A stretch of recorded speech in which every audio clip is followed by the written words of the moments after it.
আসসালামু আলাইকুম এভরিওয়ান, সবাই কেমন আছেন? আমি আলহামদুলিল্লাহ অনেক ভালো আছি। আমরা আজকে একটা স্পেশাল জায়গায় চলে যাচ্ছি, যেই জায়গায় শীতকালে সকলেই যায়। সেটা হচ্ছে গিয়ে 300 ফিট।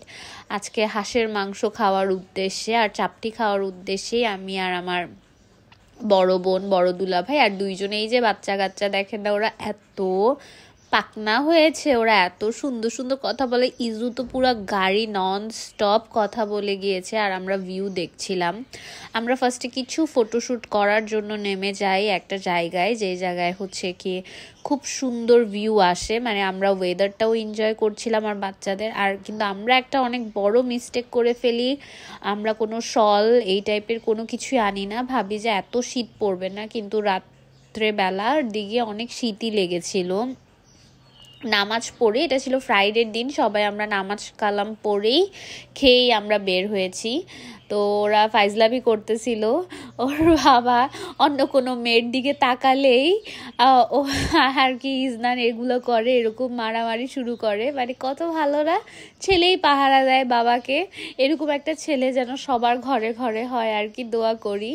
আর ইজনানও কিন্তু নামাজ পড়ে, সবসময় ওর বাবার সাথে মসজিদে যায়। আমরা ওখানে ফটোশ্যুট শেষ করে আমরা ঢুকছি। এই জায়গায় এত জাম ছিল, বাট তাও আমাদের তো এখানে যেতেই হবে, যেহেতু আজকে এখানে হাঁসের মাংস খাওয়ার উদ্দেশ্যে আমরা বের হয়েছি।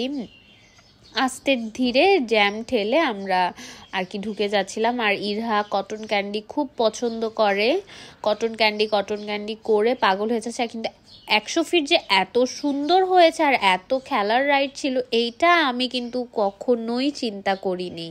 তো এত এত খেলার রাইড ছিল, আমি আপনাদের বলে বুঝাতে পারবো না। এরকম চরকি কিন্তু শুধু একটা না, এখানে অসংখ্য চরকি ছিল, অসংখ্য দোলনা ছিল, অনেক খেলার আইটেম ছিল। বাচ্চাদেরকে সবাইকে আমি নিয়ে যেতে বলবো এই শীতকালে এই জায়গাগুলো। বাচ্চারা সবসময় ইউনিমার্ট এগুলোতে খেলবে, আর এইসব আমাদের দেশীয় জিনিস খেলবে না, এটা কিন্তু না। আমার বড় বোন আর বড় দুলাভাই কিন্তু এসব দিক দিয়ে মেনটেন করে, ছেলে মেয়েকে সব জায়গায় সমানভাবে খেলাতে হবে।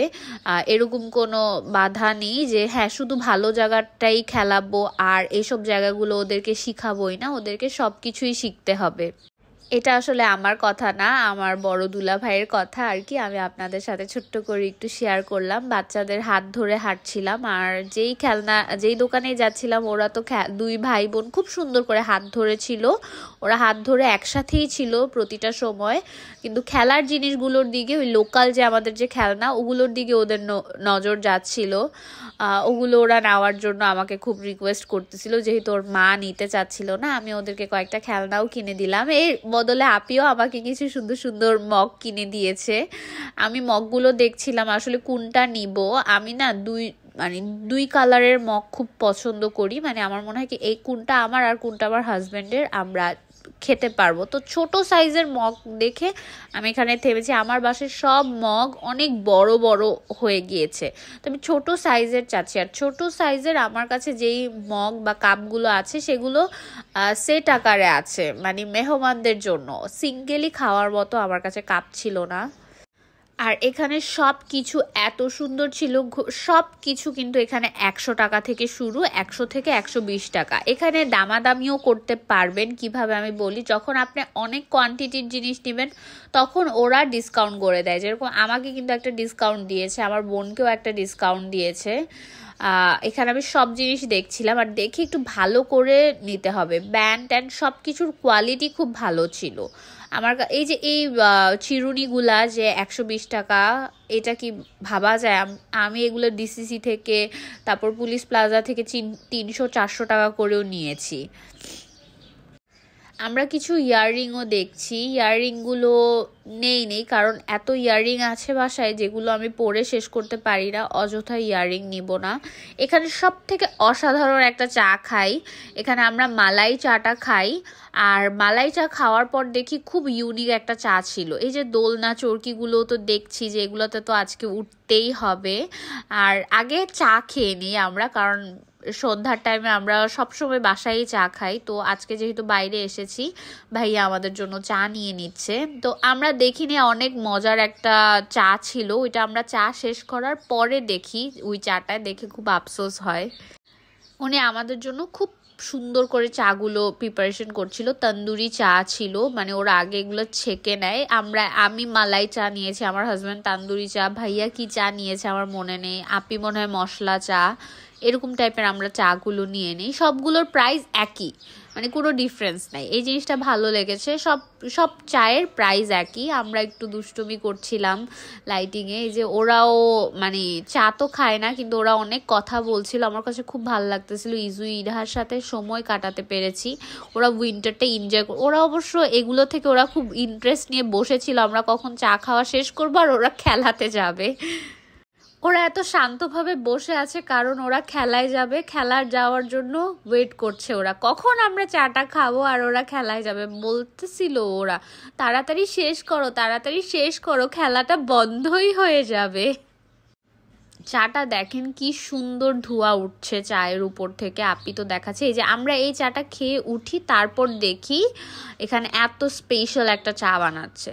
মানে আমি তো দেখে অনেক, মানে এটা তো দেখতে লোভনীয় লাগছে, জানি না খেতে কিরকম হবে। এক কাপ চা খাওয়ার পর আর পেটে জায়গা ছিল না যে আরেকটা খাবো। এটাতে আমি উঠবো না। এটাতে যখন আমি লাস্টবার উঠি আমার এক্সপিরিয়েন্স খুব ভয়াবহ ছিল, এই জন্য আমি এটাতে উঠবো না। আমি লাস্টবার আমার হচ্ছে গিয়ে ননদ আর দেবরদের সাথে এসেছিলাম, ভাসুরও ছিল।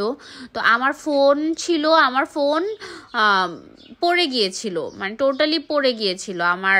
তখন ফোন একদম নতুন ছিল, ওই ফোনটা পড়ে যাওয়া আমি অনেক ভয় পেয়েছি, আর অনেক উপরে চলে যায়, এই জন্য আমি এটাতে উঠবই না। তো বাচ্চাদের এই যে রাইডগুলোতে ইরহা একটু ভয় পাচ্ছে, ইরহাকে উঠিয়ে দিলাম আর কি। টিকিটও খুব রিজনেবল, মাত্র 300 টাকা করে। সবাই উঠছে আর অনেক ভিড় ছিল, আমরা ওকে দেখছিলাম, ও ভয় পাচ্ছে আসলে। ওকে একটু পরে নামিয়ে ফেলি, তারপর ওদেরকে আরেকটা খেলায় দেই। এখানে ভালো মানে বেশ কয়েকটা রাইড আছে বাচ্চাদের জন্য। ইরহা ভয় পাচ্ছে দেখে আপি তাড়াতাড়ি বলতেছে যে তুমি নামবে বা গলা ধরে রাখো, পড়ে যেও না, এসব বলে আর কি বুঝাচ্ছে। আর তারপর এই খেলাটাতে ইজুকে দিয়ে দেই। ওই যে ইজু দেখেন কি সুন্দর করে উঠে যাচ্ছে। এগুলো অনেকগুলো ছিল, আমি দেখলাম যে যেটাতে একটু মানে ফ্রি লেগেছে, মানে আমাদের সামনেই ছিল, ওইটাতেই আমি দিলাম। কিন্তু একটু পরে এটার ভিতরে অনেক মানুষ চলে আসলো। ইরহা তখনও উঠতেই পারেনি, ইজু উঠে চলে গিয়েছে। আমরা আর কি ইরহাকে আমরা খেয়াল করিনি, একটা স্কার্ট দিয়েছিলাম, এই জন্য কোনোভাবে এটা সিঁড়ি দিয়ে উঠতে পারছে না। এটা কিন্তু দেখে ছোট মনে হলেও এটা বেশ হাইটের, মানে অনেক উঁচা একটা খেলনা। এটাতে আমার একটু একটু ভয় লাগছিল, আমরা 1 মিনিটও ওদেরকে চোখের সামনে থেকে দূরে রাখিনি। এই খেলাটা আসলে ইরহাকে তখন মাত্র প্রিপারেশন নিচ্ছি আর কি। ওই যে ইরহা আসলে স্কার্টের জন্য এই যে ভিডিওতে আমরা খেয়াল করলাম, দেখেন 2 ভাই বোন কিভাবে নামছে, কি স্লিপারি হয়ে। আমরা এত শান্তি লাগে ওদেরকে দেখলে, এত শান্তি লাগে বলে বুঝাতে পারবো না। আমার হাজব্যান্ড তো ওদের দুজনকে খুব আদর করে, কারণ বিয়ের পর ওদেরকে এই যে একজনকে নিয়ে আরেকজন পরে, এই জিনিসটাই ভয় লাগছিল। ও আবার নেমে ও এত এনজয় করছে যে ও নেমে আবার আমাদের সাথে হ্যান্ডশেকও করে।